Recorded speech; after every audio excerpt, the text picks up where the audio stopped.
Hello, I'm Dr. Sri Banerjee, and in this video I will be going over some basic epidemiological measures and data set repositories that you could be exploring when you're first trying to understand epidemiology.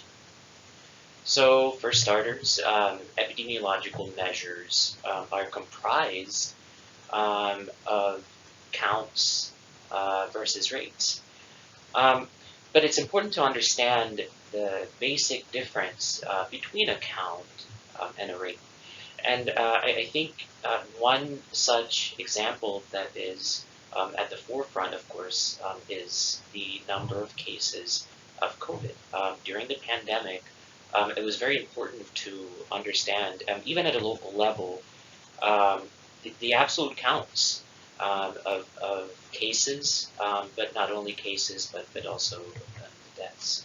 So that would be an absolute count. However, typically, if there's a denominator present, then it can be considered a proportion.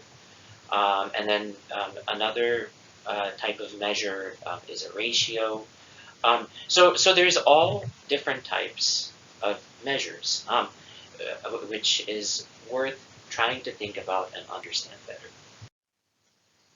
Um, so other than counts versus rates, what is also important when you're first trying to think of epidemiology is the difference between incidence versus prevalence.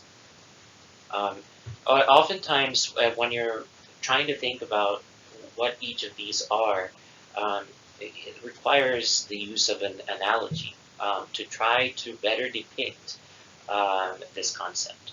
So one of these measures is more the number of cases at a given time versus the other measure is over a given time period. And I'm going to let you try to differentiate which one is incidence and which one is prevalence. And then finally, you should get an opportunity to better explore global burden of disease. This is a wonderful data set repository, which I personally also have contributed to. There's several publications that I have co-authored with many other collaborators